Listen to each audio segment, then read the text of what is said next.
Semoga yang subscribe diberikan rezeki melimpah dari jalan tak terduga. Dan yang like komen, dimudahkan jalannya menuju surga di hari akhir nanti. Siapa yang tak mendengar nama Qorun? Qorun adalah seorang sosok kaya raya di zaman Nabi Musa, tapi namanya melegenda hingga sekarang. Kisahnya diabadikan dalam Al-Quran, bahkan menjadi peribahasa atau ungkapan di masyarakat guna menggambarkan seseorang yang mirip dengan tabiatnya atau menisbatkan harta yang ditemukan terpendam dalam tanah sebagai harta Qorun. Qorun adalah miliarder kaya raya yang hidup sejaman dengan Nabi Musa. Saking kaya rayanya, Qorun setiap kali keluar dari rumahnya, ia didampingi dengan 300 pelayan laki-laki dan 300 pelayan perempuan. Qorun juga dikawal oleh 4.000 pengawal yang diiringi 4.000 binatang ternak, ditambah 60 ekor unta yang khusus membawa kunci-kunci gudang penyimpanan harta kekayaannya itu. Itu dilakukan semata-mata sebagai bentuk kesombongan bahwa dialah manusia paling kaya, paling terhormat, dan memiliki pengikut setia. Ia merasa lebih mulia dibandingkan Nabi Musa alaihissalam. Orang-orang tentu saja akan penasaran seberapa banyak harta kekayaan Qorun jika pengawal dan pembawa kunci gudang kekayaannya sebanyak itu. Lalu berapakah harta yang dimiliki Qorun yang disimpan dalam gudang-gudangnya tersebut? Sebelum saya melanjutkan, dimohon untuk menonton video ini sampai selesai supaya tidak ada kesalahpahaman dalam memahami isi cerita, serta mohon bantu channel ini semakin berkembang dengan cara tekan subscribe dan silahkan tinggalkan like serta komen positifnya. Semoga dukungan pemirsa Risalah Kehidupan bernilai pahala dan menjadi wasilah dimudahkannya segala urusan pemirsa sekalian. Pemirsa Risalah Kehidupan, di zaman sekarang banyak orang yang mengistilahkan rezeki yang tak terduga dengan istilah harta Qorun. Lalu dari manakah sumber harta kekayaan Qorun yang sangat luar biasa itu? Serta di manakah Qorun dan hartanya ditenggelamkan? Siapakah Qorun dan bagaimana kisahnya dengan Nabi Musa? Qorun merupakan kaum Nabi Musa alaihissalam. Disebutkan oleh Ibnu Jurayj, nama lengkap Qorun adalah Qorun ibnu Yashar, ibnu Qahis, ibnu Lawi, ibnu Yakub. Ia merupakan putra paman atau sepupu Nabi Musa alaihissalam. Pasalnya, Nabi Musa alaihissalam sendiri adalah putra Imron, sedangkan Imron adalah putra Qahis. Dengan kata lain, Qorun masih satu kakek dengan Nabi Musa alaihissalam, yakni kakek Qahis. Ia adalah umat Nabi Musa yang taat. Tidak hanya memiliki banyak harta, Qorun juga termasuk orang yang cerdas dan berilmu. Ia menguasai ilmu duniawi dan ilmu ukhrawi, dan tercatat bahwa Qorun adalah ahli di bidang kimia. Dirinya tercatat sebagai ahli kitab Taurat setelah Nabi Musa. Kepandaian Qorun dalam ilmu agama membuat dirinya sering disebut dengan ilmu nawir atau orang yang memberi cahaya dan penerangan. Suaranya terkenal merdu dalam membaca kitab Taurat. Selain itu, Qorun juga lihai dalam berbisnis. Ia mengetahui trik investasi yang menguntungkan serta jalur perdagangan internasional yang strategis di zamannya. Kekayaan Qorun begitu banyak sebagaimana tercatat dalam surat Al-Qasas ayat 76. Sesungguhnya Qorun termasuk kaum Musa, tetapi dia berlaku aniaya terhadap mereka. Kami telah menganugerahkan kepadanya pembendaharaan harta yang kunci-kuncinya sungguh berat dipikul oleh sejumlah orang-orang yang kuat. Dalam riwayat Khaisamah disebutkan, untuk mengangkut kunci gudang kekayaan Qorun dibutuhkan 60 bigol atau sejenis kuda kecil. Ukuran kuncinya sebesar jari, bahannya terbuat dari kulit dan setiap kunci digunakan untuk satu gudang. Maka keluarlah Qorun kepada kaumnya dalam kemegahannya. Para ulama tafsir menjelaskan Qorun keluar dengan baju mewah diiringi dengan 300 gadis berbaju merah dan 4.000 kendaraan kuda. Tak heran iring-iringan Qarun itu mengundang decak kagum mereka yang gandrung terhadap harta kekayaan. Sebagaimana yang terekam dalam Al-Quran, moga-moga kiranya kita mempunyai seperti apa yang telah diberikan kepada Qarun. Sesungguhnya ia benar-benar mempunyai keberuntungan yang besar. Quran Surat Al-Qasas ayat 79. Namun tak sedikit kaumnya yang mengingatkan, dan ingatlah ketika kaumnya berkata, janganlah engkau terlalu bangga. Sesungguhnya Allah tidak menyukai orang-orang yang terlalu membanggakan diri atau disebut farihin. Sebagian ulama menafsirkan istilah farihin di sana juga berarti takabur atau zolim, berbuat kerusakan, arogan, dan tidak mau bersyukur terhadap nikmat. Qarun dikisahkan memiliki ribuan gudang yang berisikan emas dan perak. Bila keluar rumah, Qarun selalu berpakaian mewah dan dikawal oleh 600 pelayan. Ia diiringi 4.000 ekor kuda dan 60 ekor unta yang membawa kunci-kunci gudang kekayaannya. Namun sayang seribu sayang, Qarun kemudian membangkang pada Nabi Musa dan menjadi pengikut setia Fir'aun. Mengenai dari mana asal-usul kekayaan Qarun, ada beberapa riwayat yang memberitakan tentang asal-usul kekayaan Qarun tersebut. Sumber pertama menyebutkan bahwa jauh sebelum memiliki kekayaan, Qarun hanyalah seorang lelaki miskin yang tidak mampu menafkahi keluarganya sendiri. Anaknya sangat banyak. Lalu, suatu hari ketika Qarun datang kepada Nabi Musa, ia meminta Nabi Musa alaihissalam untuk mendoakannya agar Allah memberikan harta benda yang banyak. Qarun juga meminta Nabi Musa mengajarinya ilmu kimia dan ilmu-ilmu kehidupan lainnya.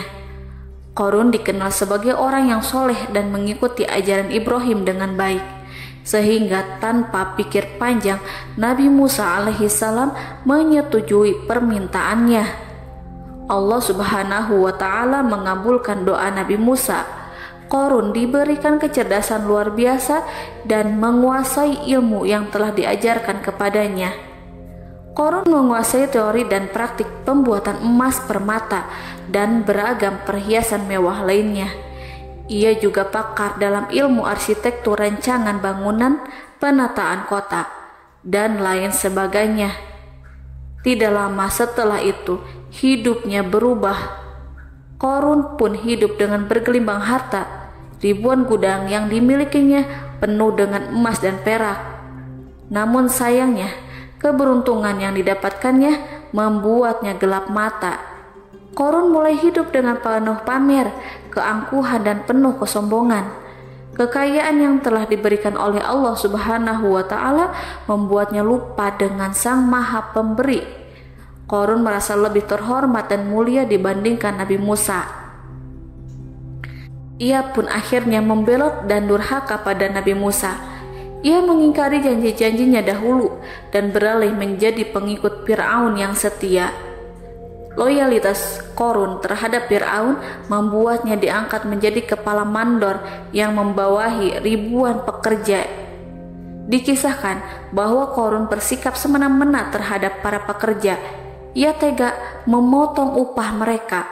Ia melakukan korupsi demi membangun istana dan kemegahannya sendiri, dan untuk membangun gudang-gudang penyimpanan harta yang telah ia kumpulkan jauh-jauh hari. Ketika datang perintah zakat, Nabi Musa alaihissalam pergi menemui Qarun dan memerintahkannya mengeluarkan zakat sebesar 1 dinar dari setiap 1000 dinar, 1 dirham dari setiap 1000 dirham, 1 kambing dari setiap 1000 kambing, dan seterusnya. Setelah Qarun menghitung seluruh hartanya, ternyata jumlah zakatnya sangat besar. Kekikirannya pun mulai menghalangi hatinya untuk mengeluarkan zakat. Qarun enggan membayar zakat ketika Nabi Musa alaihissalam menagih zakat yang diperintahkan oleh Allah untuk ditunaikannya. Ketika Qarun diminta zakat, ia langsung marah dan tidak memberikan sedikit pun kekayaannya. Dia berpikir bahwa harta kekayaan yang dimilikinya didapat dari hasil kerja dan usahanya sendiri, dan tidak ada kaitannya dengan siapapun, termasuk Allah Subhanahu wa Ta'ala. Janji Qorun untuk lebih taat beribadah dan membantu sesama jika diberi kekayaan oleh Allah dilupakannya. Dia mempergunakan kekayaannya tersebut dalam kesesatan, kezaliman, dan permusuhan, sehingga membuatnya menjadi sombong dan terlena. Orang-orang beriman pada masa itu sering menasehati Qorun untuk bersyukur atas nikmat yang Allah berikan kepadanya, tetapi dia tidak mengindahkan nasihat tersebut.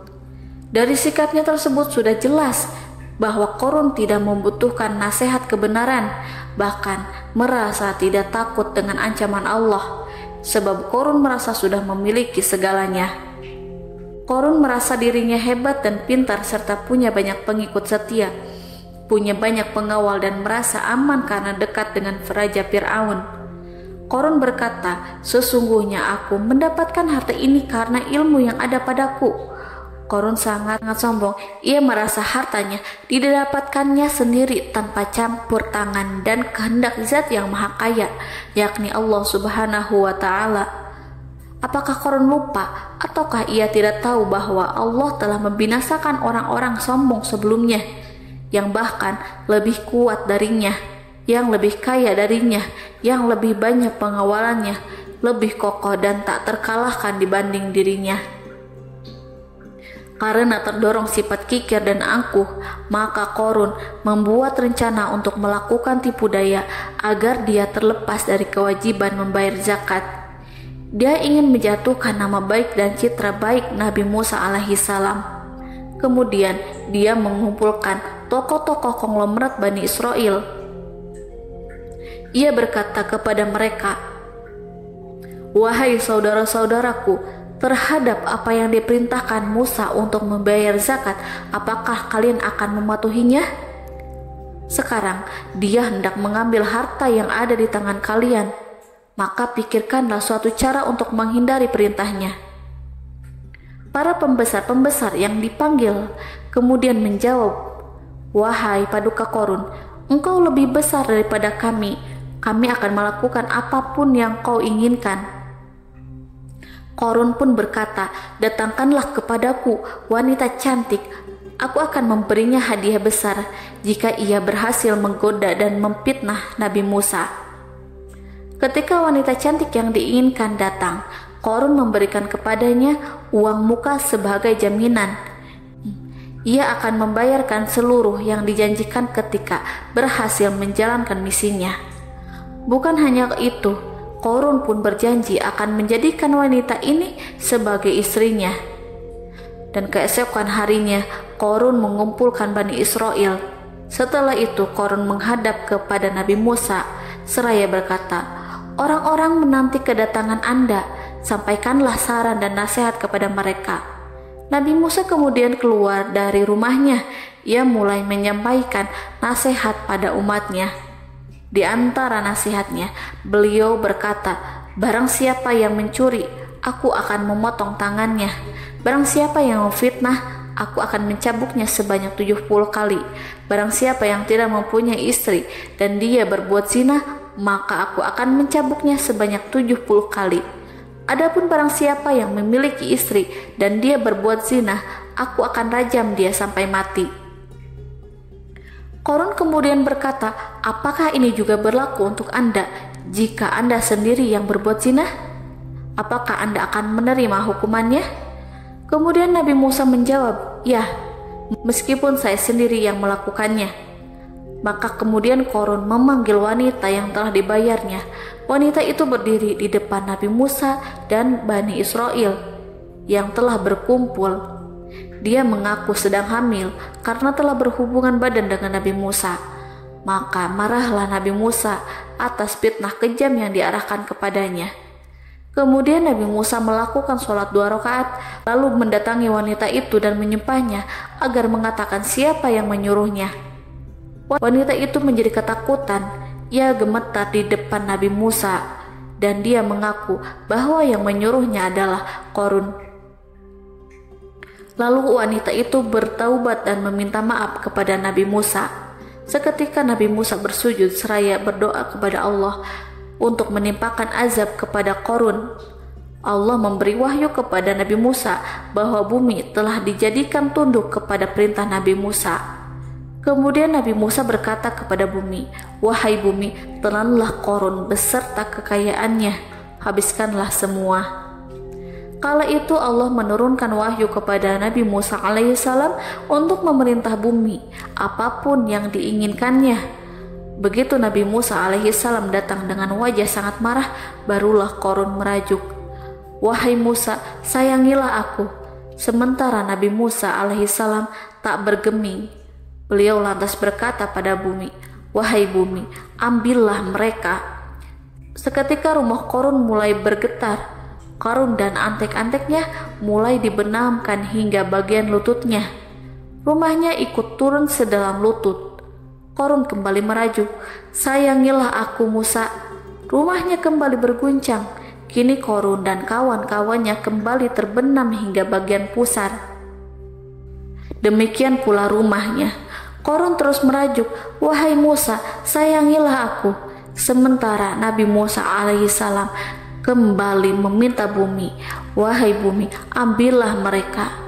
Rumah Qarun berguncang lagi, sementara Qarun dan kawan-kawannya terus terbenam hingga bagian tenggorokannya.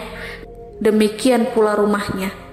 Qarun lagi-lagi menjerit, "Wahai Musa, sayangilah aku." Namun Nabi Musa alaihissalam tak bergeming. Beliau terus meminta bumi menelannya, hingga akhirnya Qarun dan kawan-kawannya hilang seluruhnya ditelan bumi. Tak lama setelah itu, Allah pun berkata, "Wahai Musa, apa yang membuatmu bersikap demikian? Padahal demi kemuliaanku, andai dia Qarun berdoa kepadaku, niscaya aku akan rahmati. Maka kami benamkan dia beserta rumahnya ke dalam bumi, maka tidak ada baginya satu golongan pun yang akan menolongnya selain Allah, dan dia tidak termasuk orang-orang yang dapat membela diri." Quran Surat Al-Qasas ayat 81. Lalu di manakah lokasi ditenggelamkannya Qarun beserta harta bendanya?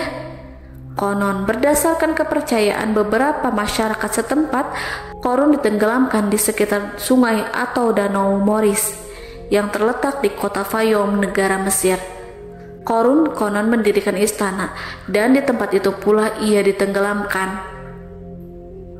Dahulu Qarun berkeinginan membangun sebuah istana, namun tidak diizinkan oleh Fir'aun jika istana itu dibangun di samping istana Fir'aun. Terlebih Qarun juga tidak ingin membangun istana di tengah pemukiman Bani Israel yang terletak di tanah Jasan. Fir'aun pun memberikan tanah di wilayah Fayum. Kemudian di tepi sungai Fayum inilah Qarun membangun istananya yang megah, dan di dalamnya membangun Al-Kunuz atau gudang penyimpanan harta berisi emas dan perak.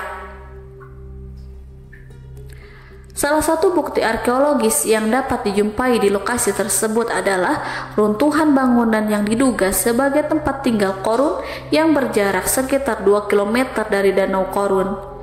Menurut beberapa sumber, bangunan yang masih berdiri kokoh tersebut adalah benteng yang dibangun oleh Qarun. Namun, ada juga yang mengatakan bahwa bangunan tersebut adalah tempat tinggalnya. Wallahu a'lam bishawab.